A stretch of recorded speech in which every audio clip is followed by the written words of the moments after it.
Hello, Big Show nerds. Thank you once again for watching the Big Show Entertainment Network. These are your nerd news headlines for August 20th, 2019. I am Dustin, and let's get into the intro so we can hit up all of the news.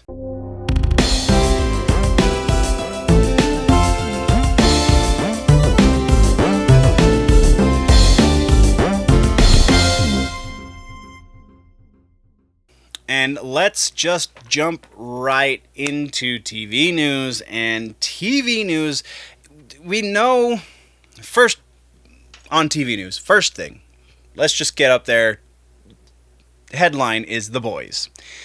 Season 2, we know, is in production. And Seth Rogen, being a producer on the show, has seen some of, at least the rough cut of the first episode for Season 2. And he's saying that this season is going to be bigger and bloodier, and their budget sounds like it's going to be more, so they can add a lot more stuff. He says that the universe is going to be growing, but it's not going to be a forced kind of growth. He says it's completely organic, and they're going to be adding more characters. Obviously, if the universe is growing, then characters are going, which means they might be adding, I can't remember, Tech Knight, I think was his name, their Batman analog, which should make for very interesting programming in Season 2. If you don't know what I'm talking about, go read the books. Oh boy! I mean, you thought what we got in Season 1 was bad. Oh, there are so many other teams in this universe and all of the other things that... Yeah. Okay, so next we're talking about Krypton. If you have been living under a rock, then you haven't heard.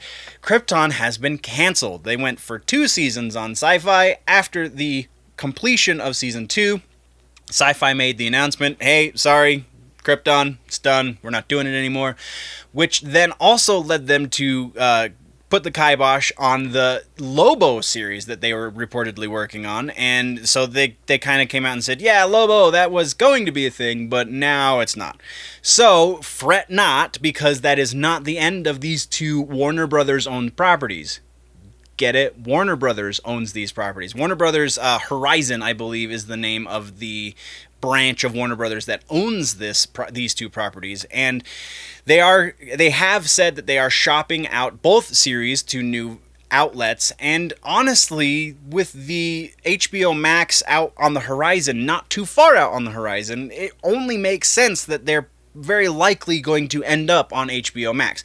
Very potentially also on DC Universe, or on DC Universe instead. But there's no reason to believe that if there is enough fan outcry, nothing is going to happen, much like the Marvel Netflix deal.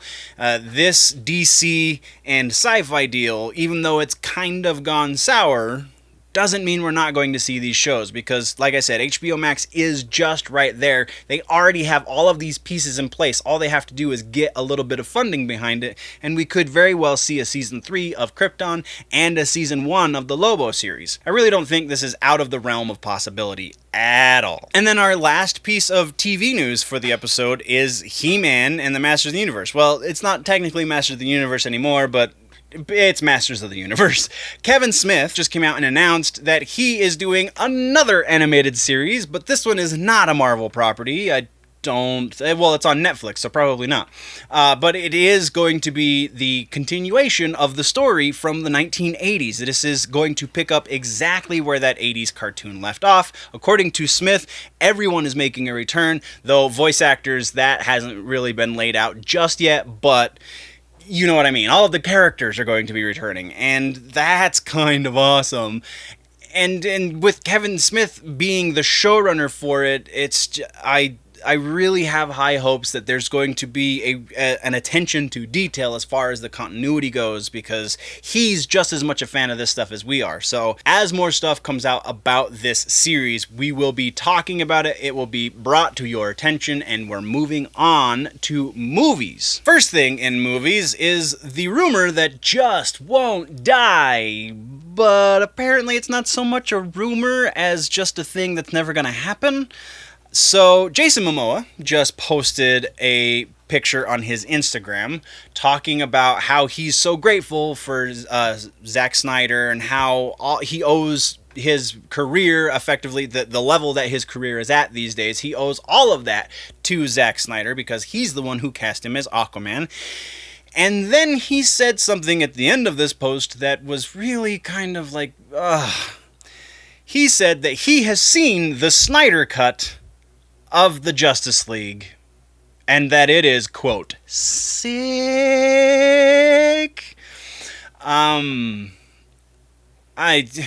It's never going to happen. I wholeheartedly believe if we ever see something that resembles what the Snyder Cut was supposed to be, it's going to be like in an animated form or something ridiculous because, yes, I'm sure Momoa is used to watching movies, is used to watching cuts of movies that he's in that are without all of the special effects, that have just really roughed in kind of things.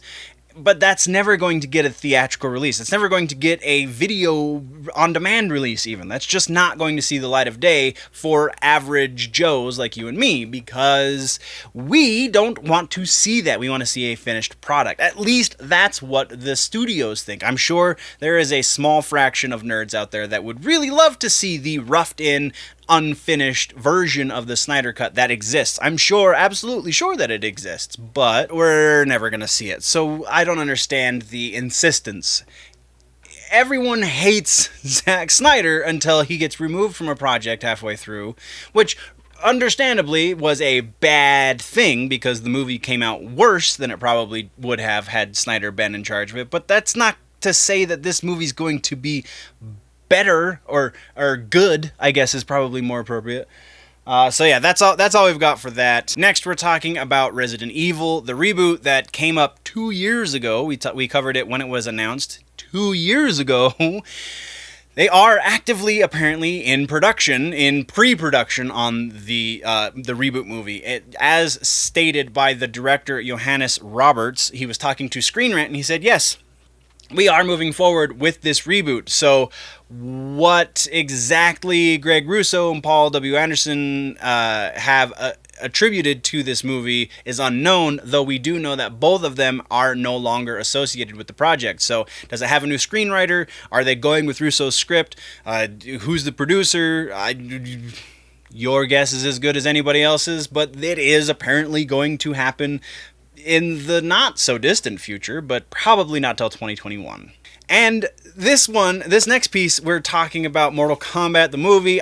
This actually got announced right after I filmed last week, so this is technically a week old, but it was already after filming, and I didn't have the time to insert and things, so we're talking about it now. Casting announcements. Let's just say them real quick. I'm going to read them off of the screen, so give me a moment. We have Makad Brooks as Jax, Ludi Lin as Liu Kang, Sissy Stringer as Melina, and I apologize for mispronouncing this name, Tadanobu Asano as Raiden. Now, these names, for those that watch a lot of TV things and, you're kind of aware, should not be brand new names, though they are not big names really by any stretch. Makad Brooks is known for being in Supergirl, but he was also in a season of True Blood on HBO. He was Eggs, and he honestly, I feel like when they were talking about casting for this movie, he was one that I didn't think of, just again because he's such a small name. But when they announced it, I was like, that's a perfect casting announcement. He totally has the chops to make Jax a fully fleshed out character. And that's just freaking awesome. And then Ludi Lin, right? Ludi? Yeah, Ludi Lin as Liu Kang. If you don't know Ludi Lin, then you haven't watched the most recent season of The Black Mirror, because he was the Asian avatar in the video game episode where the two guys play the fighting game, even though they don't end up fighting. I'm not going to say more than that. So he was the Asian avatar. He was the Ryu, effectively. He was the Ryu character in that episode. He's done a couple other things, but that's really the biggest one we're going to know him from. Sissy Stringer really has nothing to her credit. She did a short movie that I'm sure nobody has seen yet, and she's in post-production on a different movie that's coming out in 2020. Other than that, I couldn't find anything on her, so I have no idea what she's going to bring to the character of Melina. And then, again, I apologize for not being able to pronounce his first name, Asano, being cast as Raiden.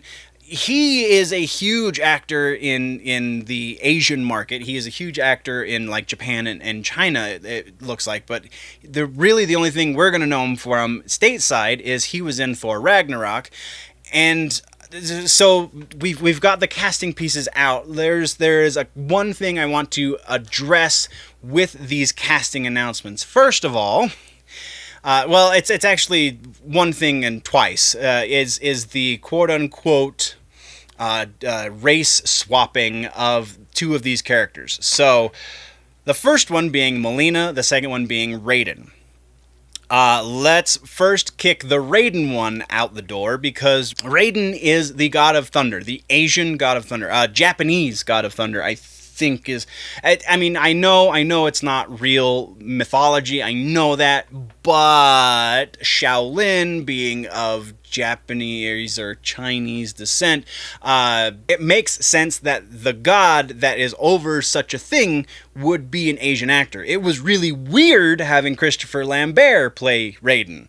Really, if you look at pretty much any of the 3D versions of Raiden, because I know he was played by a white guy in the 2D era, but in the 3D iterations, he's relatively ethnically ambiguous. And honestly, this actor, even though he is very much, I'm pretty sure, Japanese, is still a little ambiguous, even though you can tell he is of some sort of Asian descent.